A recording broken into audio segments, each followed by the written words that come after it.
Hello, everybody. I am Ross Clough. I am running for CD7 under the with the Libertarian Party, and the reason I'm coming to you today is basically to inform you of a situation that is extremely unfortunate.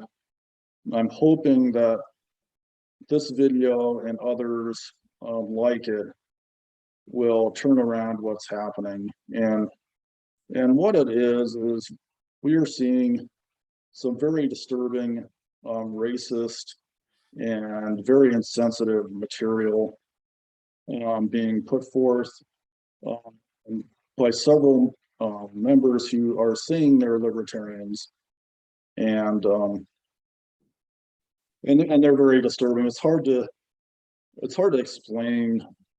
They're all a little different, but here's the first one that came from an individual who is running. Here's the first one. Sorry about that. Somebody who's running in New Hampshire for Senate, and basically he's saying he's a libertarian, and basically he is saying a very non-libertarian statement here, and it's very, very disturbing. And basically it is telling people that don't agree with him on his views on reparations that they can have a one-way ticket to Africa. It's completely outrageous. The reason this is not libertarian is basically it goes against the whole notion of free speech.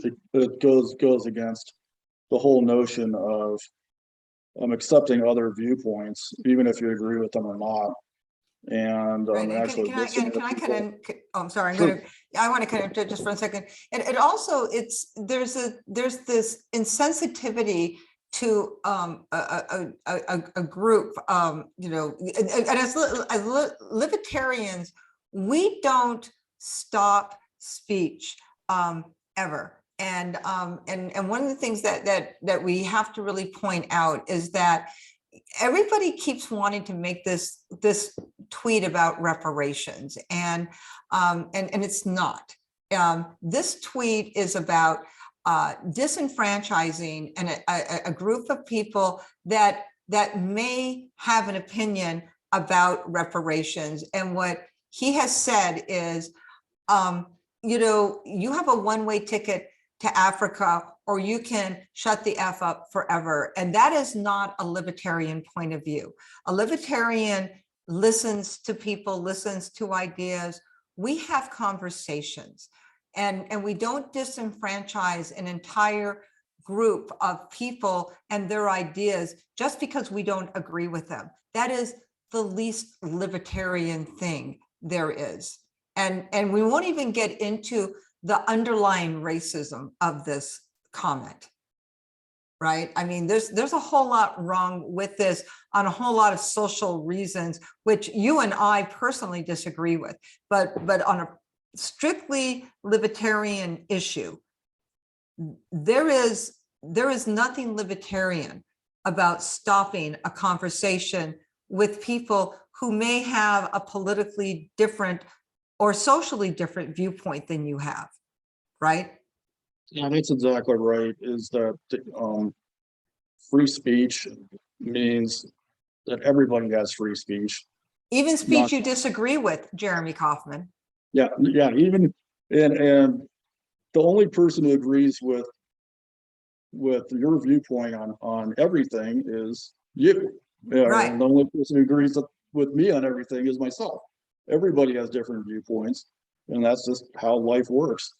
And part of being a reasonable person is actually listening to what people have to say. And a lot of times people have very good points if you just listen to them, and you're like, oh, I didn't know that, or I never thought of that, or things like that. So basically, yeah. Yeah, and one of the reasons why we are bringing this up is because he is running for senator, and you are running for Congress, and we don't want our campaign to be painted with this brush, do we? Not at all. It is definitely the opposite of what we stand for. Right. And what we believe libertarians stand for. Exactly.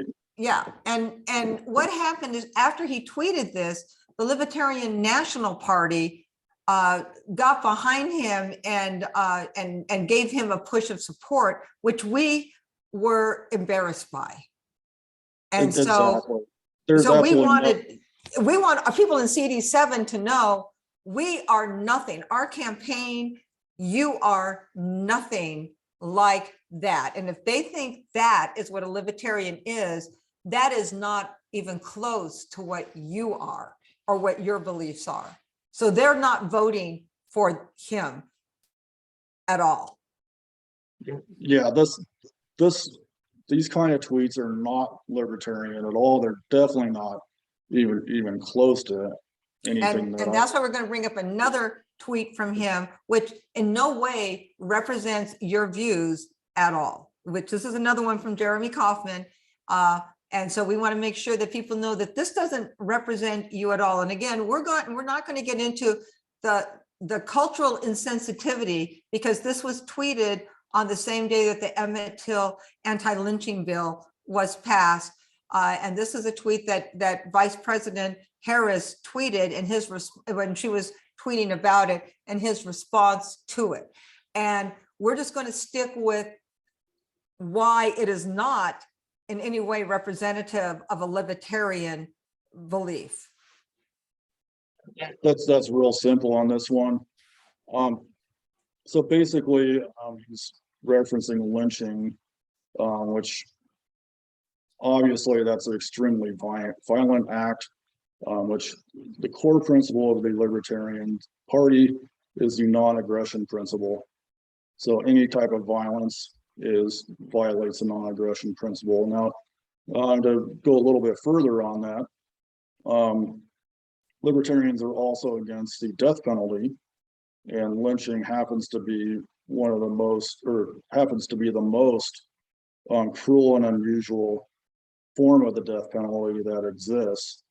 So that's completely violates everything that the libertarians stand for as well. So is completely not even close to anything that's libertarian in any sense. Well, and libertarians also would not kill somebody who voluntarily went to work for somebody else. I mean, he's advocating lynching, people who enter into a voluntary work relationship with a company that he disagrees with. Nothing would be further from a libertarian point of view. Free market and all that. Yeah, that's well the point is, what happened to, basically he's equating that to some kind of crime, which is baloney. And then what happened to trials and all that sorts of thing. It's just completely nonsense. Right. And this is why when we say Jeremy Kaufman is not a libertarian, there is literally nothing in that sentence that would represent any libertarian belief, nor in the last tweet that would represent anything that is within a libertarian principle. Yeah, it's not even close to anything that a libertarian would support. So it's interesting that he is trying to say he's a libertarian when he's not. So, and that is why when we ask people to vote libertarian and vote for you, you actually know what a libertarian is, and that is why you would. These are things that we want to make sure we distance our campaign from, we distance you from, and we tell people if you vote, if you think you're voting for a libertarian on this, you're not voting for a libertarian. You want to vote for him, but do not vote for him thinking you're voting for a libertarian. Please examine what a libertarian is. This is not it. And on that point, we're also going to go to Joshua Smith. Joshua Smith is also running for office, but more importantly, Joshua Smith is the vice chair of the Libertarian National Committee, which is why we are showing this tweet. This again is something that was just embarrassing to us, and we felt the need to bring this up. This came out after this was posted over social media after the Supreme Court decision that overturned Roe versus Wade. And we just don't even understand it. We understand it. It seems inflammatory, obnoxious, and quite frankly degrading. We're just offended that he would go to Roe versus Wade and then make reeing noises, and we don't absolutely understand this in any way, and we apologize to women everywhere that this was tweeted out. This in no way reflects on you, the campaign, or anything that you stand for. This is definitely, most people would see this as degrading, including me. And I don't even see what he's trying to say with this. It makes absolutely no sense to me. Yeah, it is an embarrassing tweet, but it is obviously meant to be degrading, and so to anybody that it has offended, we do apologize. Which brings us to the next thing that we wanted to talk about, which is why we're doing this, is that the National Party, LP National Party, has announced a new communications director this week, and it is Reed Coverdale. And he is known for his extremist messaging, and among others is this famous tweet. And we just want to get it out there that that we're not hiding it. We know this is going out there, and we want to openly condemn it. We do not we do not support this. First of all, we apologize for this. Even though he was not working for the party when he tweeted this, I personally condemned this tweet on my own personal private Facebook page when I saw it. So this is not something that people do know that I've been offended by, but the tone and the nature of it was unnecessary, and again, not libertarian. Exactly right.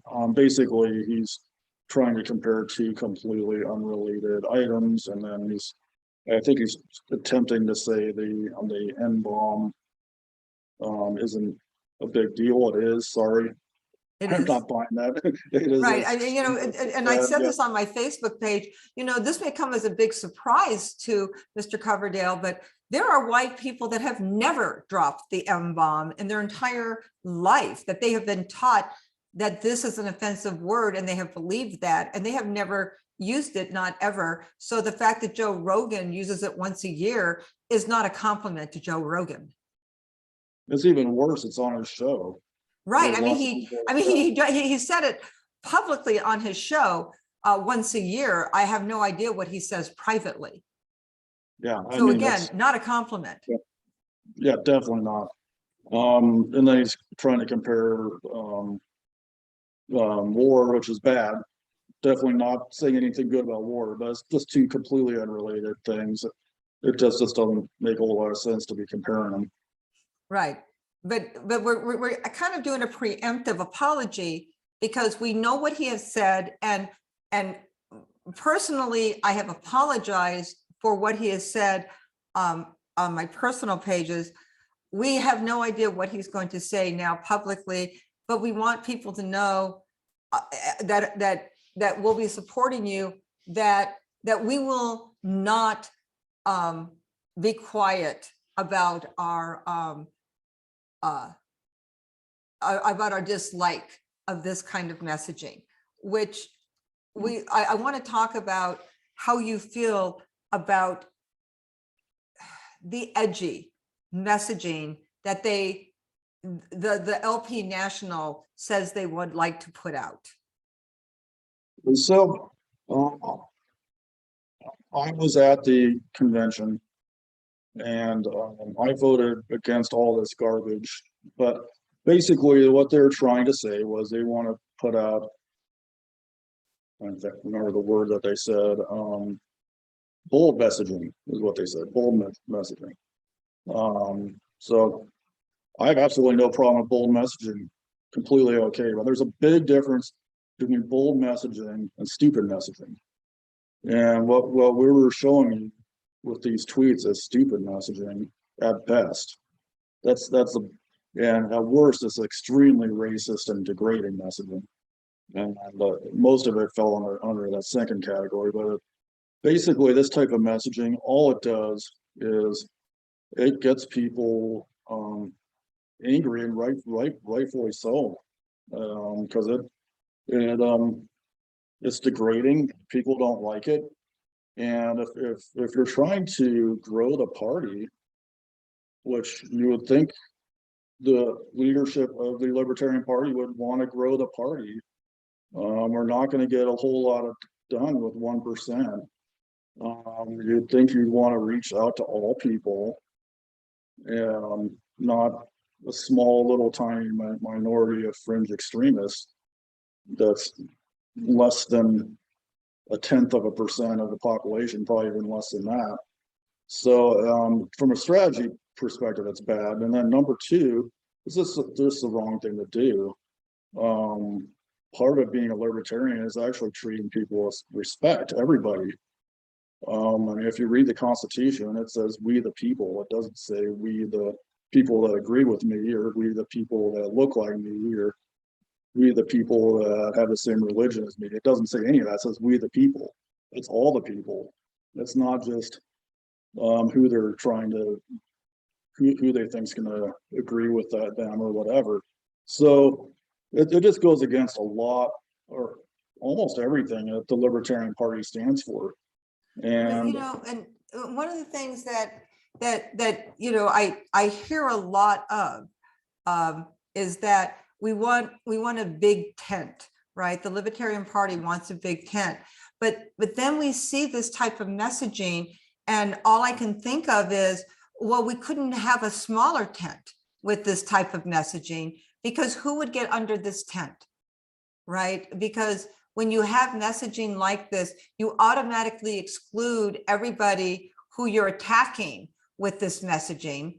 And then you're excluding everybody who would defend the people being attacked by this messaging.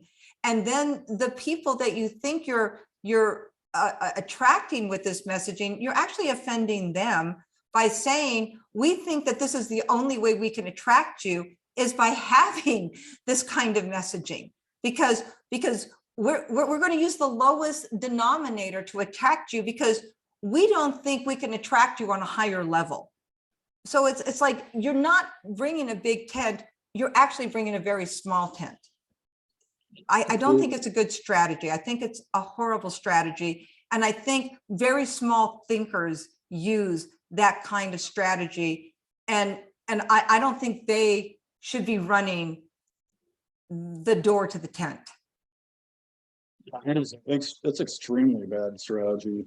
I mean, even looking at Trump, who did put out a lot of racist material in his 4 years in his campaign up to his presidency, even he didn't post anything as bad as some of these tweets. And that's saying something. Yeah, that is saying something.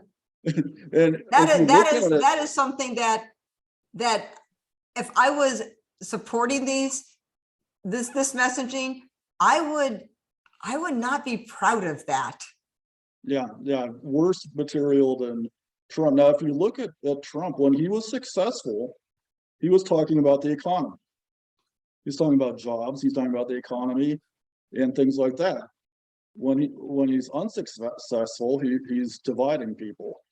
And if you look at it, most of the elections, I mean, once he got into office, every single election he lost, and that's because he was dividing people. And he lost the first midterm. He lost the Yep, he lost the election,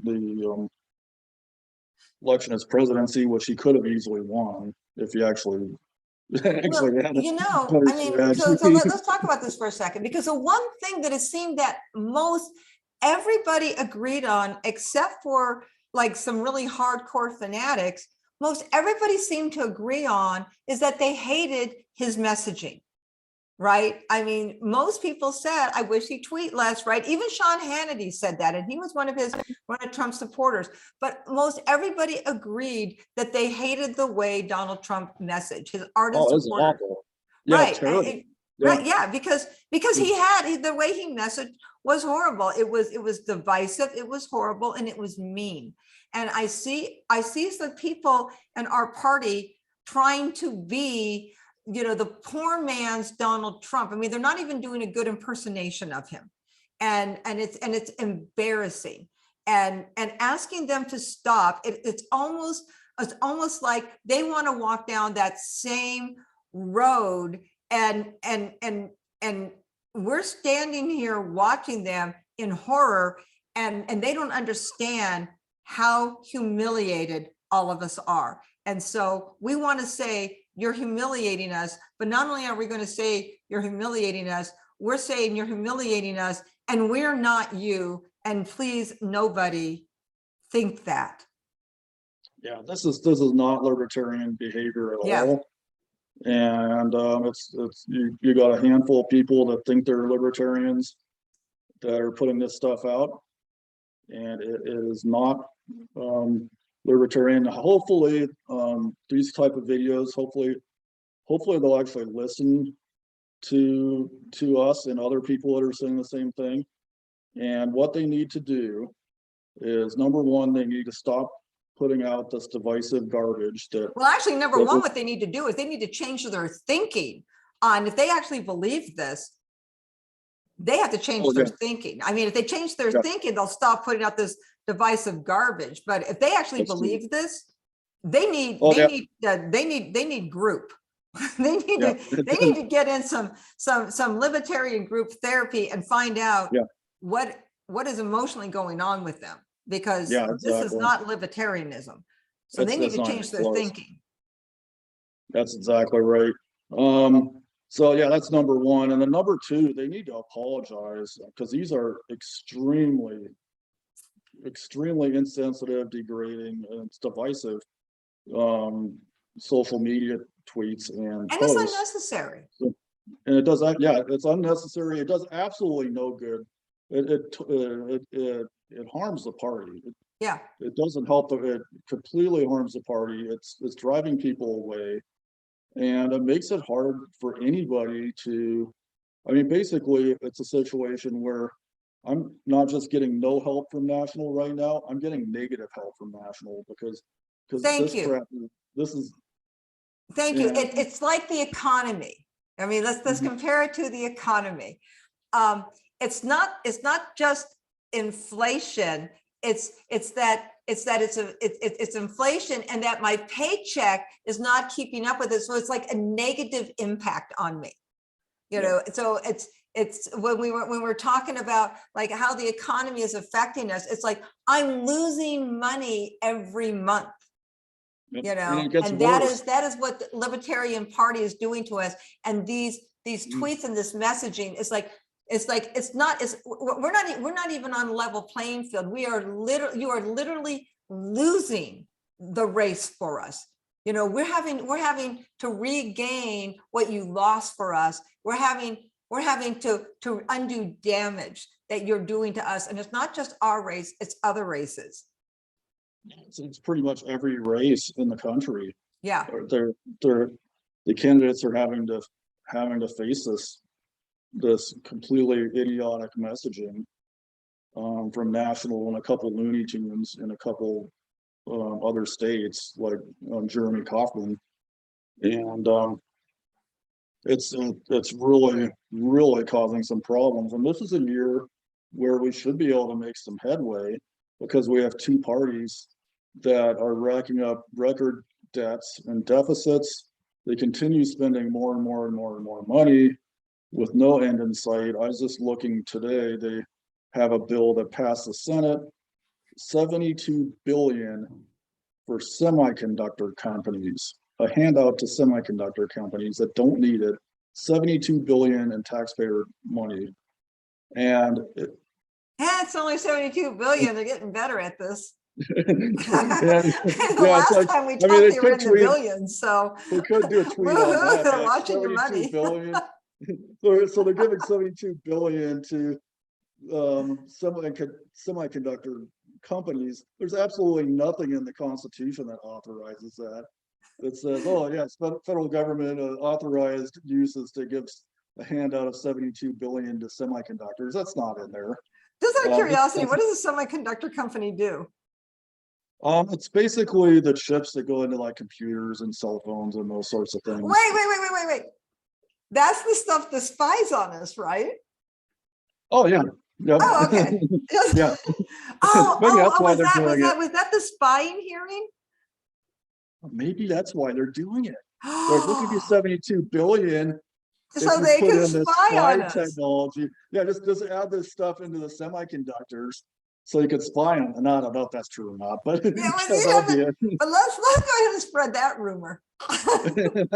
Yeah, I don't know if that's true or not, but I mean, there's got to be some motivation for wasting 72 billion in taxpayer money to private companies that don't need it. Well, they could need it if they're spying on us. Siri, Alexa. And then, yeah, I mean, another thing that LP National could point out is we've got 60 billion that went to fly empty airplanes during COVID. So that's not only bad for the environment, but it's also bad for the budget. So we had a 60 billion bailout to the airlines to fly empty planes around. So we could talk. We have a whole party of Austrian economics. Why isn't anybody talking about the inflation? And why aren't we talking about the new interest rate? I mean, we could talk about a lot of stuff, right? Yep. I mean, 0.75 2 times.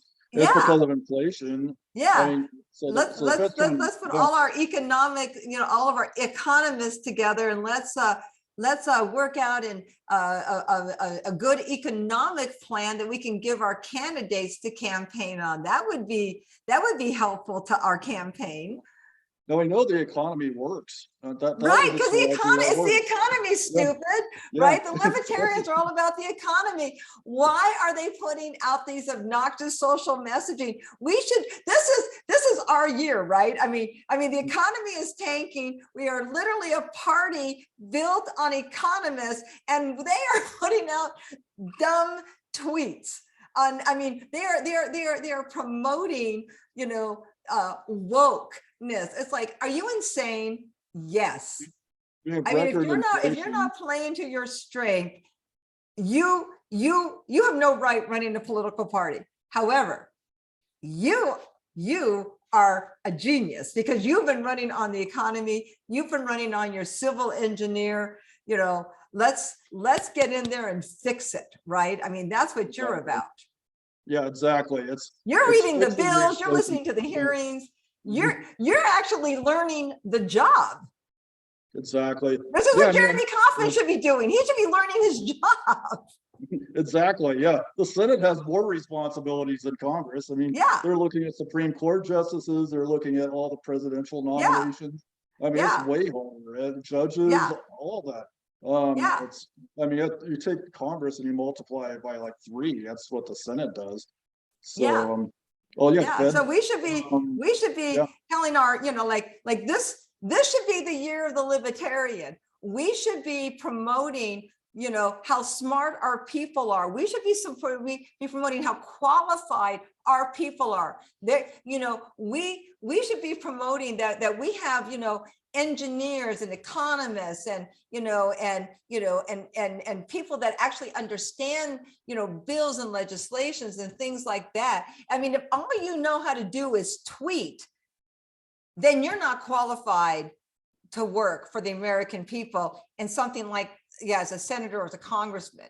You know, if you don't understand how like the congressional chamber works, or you don't understand how the senatorial chamber works, if you don't understand what your job is, and you shouldn't be doing it. But you, on the other hand, you understand it. You've been studying it. You actually know what hearings. In fact, you're trying to get your congressional district to know what hearings, what's going on. You try to keep your people informed, because you not only are you informed, you want everybody else to be informed too. You're not going to get involved in these petty squabbles, right? Exactly. Yeah, I want people to know what the government is spending money on, number one.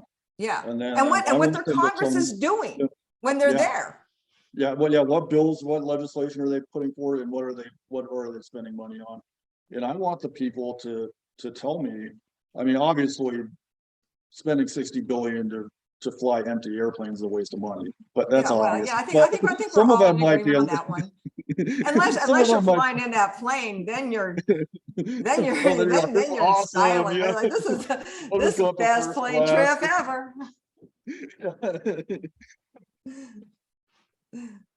I'm going to grandma's house. but some things actually, a lot of things you need the input of the citizens, or the citizens of the district.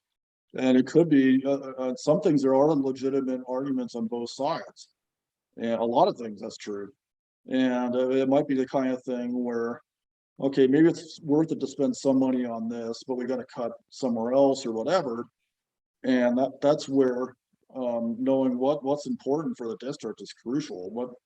What is the thing that's okay to spend a little bit more money in? I mean, maybe it's okay to spend a little bit more in transportation if the roads are falling apart or something. Or maybe it's okay to spend a little bit more in something else. But to do that, we got to cut somewhere else to account for it. So that's where the input of the citizens is crucial, and I'm going to listen to the citizens, right, and get their views.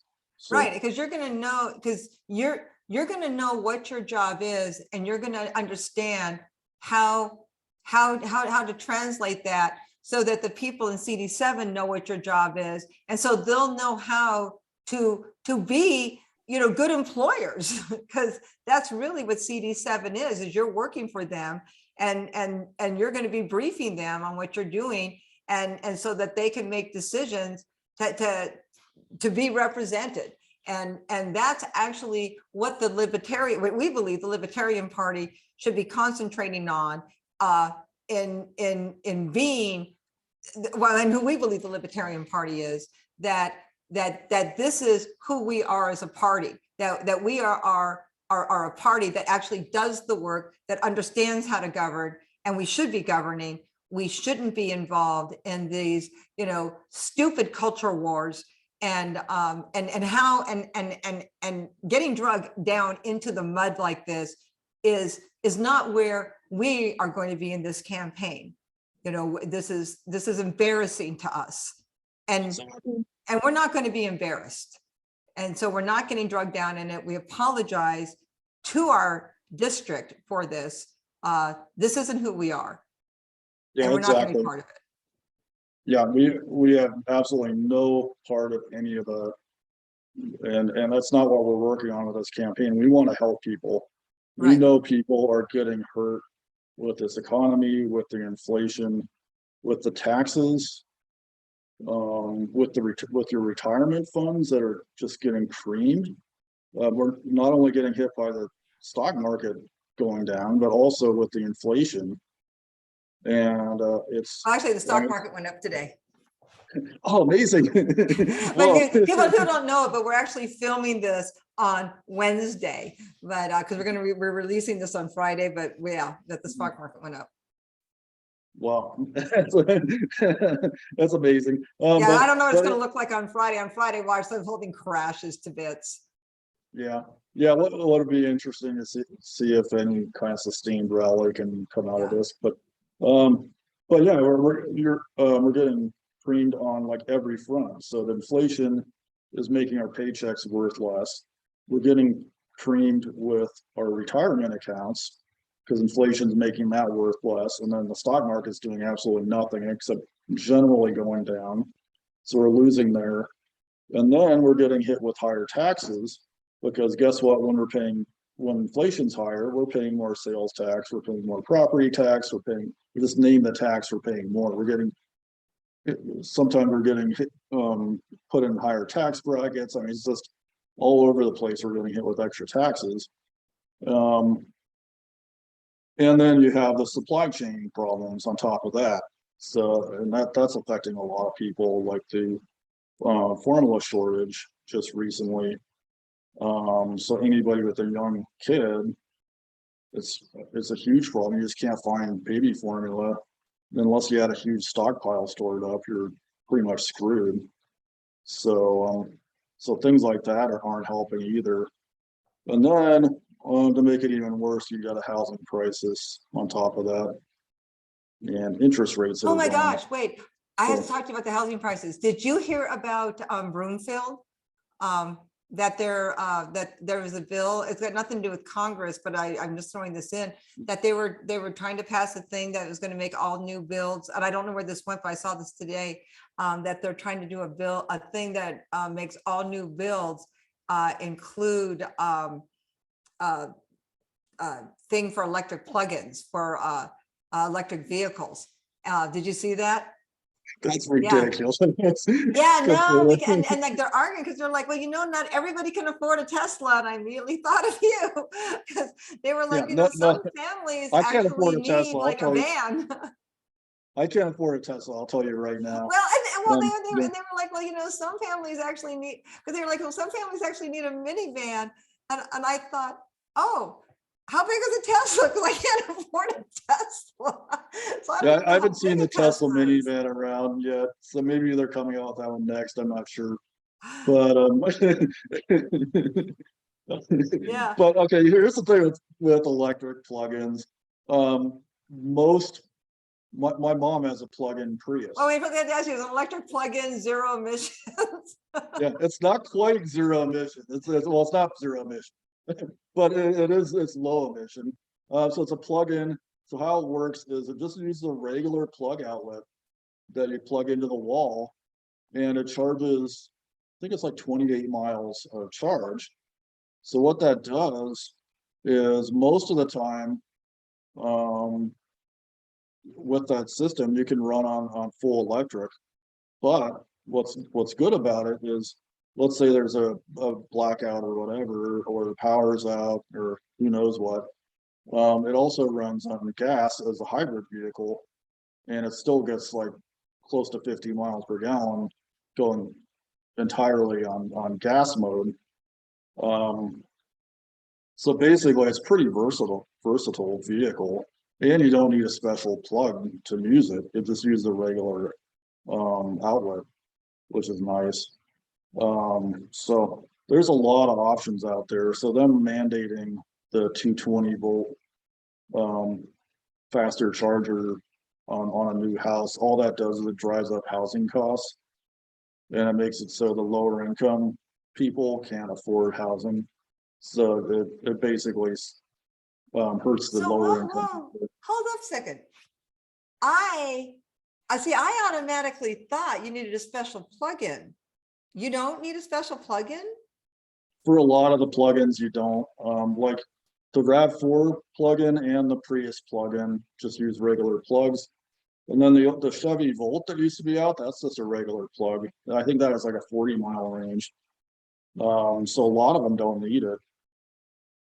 So, And they so, tend to be lower cost too, because the Prius plugin isn't that expensive. so It's under, mandating this, yeah. so what kind of plug? I mean, you need to go study this and come back and tell me what kind of plug they're mandating, even though this has nothing to do with Congress. It's just kind of an interesting one, because I'm wondering if they're getting like, that's like what they're, like they're getting some sort of grant. If this has anything to do with the zero emissions bill that we were talking about. But that's interesting because, again, I don't know anything about this, but I just automatically assumed when they were talking about it on the news today that they were talking about like some special, like, plugin that they have to do because this is all special and complicated. And they can sell me on anything like that because I'm that stupid. Well, that'd be interesting. I need to research that closer to see if it's mandating just a regular plug in the Well, of course, garage. they're not mandating a regular plug because they were talking Most garage- about, they have to like special build it. It's a legislation and stuff like that. If it was just a plug, they wouldn't be mandating it. Everybody has a Yeah, plug most in the garages garage. have a plug. I know mine does. Most garages have a plug. Yeah, it's like, for I don't it. know any garage that doesn't come with electricity. I mean, all garages come, you need that for your electric garage door. So every Oh, sure. garage comes with electricity. Unless it's like built in the 1800s or something, then it might Right. not. I mean, but but they're talking about the new garages. Every new garage is built with a plug-in. Like I can't imagine them not building a garage with the plug-in. So they have to be talking about a special plug-in. So It's got to be about the 220 volt that the Teslas and a few of the other electrics use. Yeah. Yeah, that's got to be. But if you're saying that you can just use a regular plug-in, that would be interesting, because then they're just kind of like catering to a special kind Oh, of, yeah, they're catering to a couple of different kinds of plug-in or electric vehicles is what they're doing. that's kind of a monopoly thing then It- to the home yeah, builders. Yeah, it's totally not proper at all. No, I'm sure the home builders on their own will have that as an option. Yeah. Like you want the 220 volt option, that's an extra whatever. I mean, that's Yeah. that's But what I would apparently they're like. trying to mandate this. Yeah, Yeah. that's just. So, and is not- Broomfield in your district?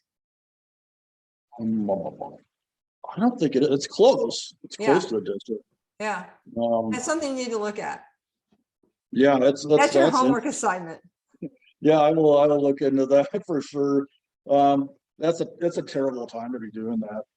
I mean, we have breaking home prices and people can't find houses. You got thousands, tens of thousands of homeless in Denver, in the Denver metro area alone. And make sure, but as long as you're facing this housing crisis, let's make sure that we build houses that people with Teslas can afford. And that has to have a Tesla plug. Which Yeah. I like Because Teslas, that's what they want to live in Broomfield, are people with Teslas. I mean, that's actually what they're saying. I mean, I'm sure the builders don't care, but that's kind here's of what another it sounds thing. like. If I wanted to add a 220 volt to my garage, I can do it anytime I want. I just call an electrician and they put it in. Huh. It's not that hard to do. Yeah, see, I didn't know that. When I was listening to the news today, I didn't know any of that. Yeah, it's not a difficult thing to do. Again, I didn't know that. I don't know anything about that. I was just under this impression like this is this very complicated thing, and thank God they're putting it into these buildings. And actually, we should ask Dan exactly how long it would take him. Yeah. Well, go ask, because I think that may be in his congressional district. I wonder if that's in CDA. Oh, it is. It is. Yeah, without their knowledge, the guy running in CDA is a master electrician. Yeah, you could tell us exactly what that is. Yeah, Dan can tell us exactly what that is. And how much it will cost. How Richard many hours Ward from time. Libertarian. Yeah. Yeah. CDA. We'll have to pick his brain on that one. But yeah, it's not a tricky job or anything. It's completely and I don't even think it's that expensive. I think it's in between $1,000 and $2,000 if I remember right. So for somebody who's buying a $50,000 Tesla, it's not that big of a deal. So Well, yeah, that is it. Mm-hmm. Well, this is I think it's getting late, and I think we got some good stuff. I'm going to stop this.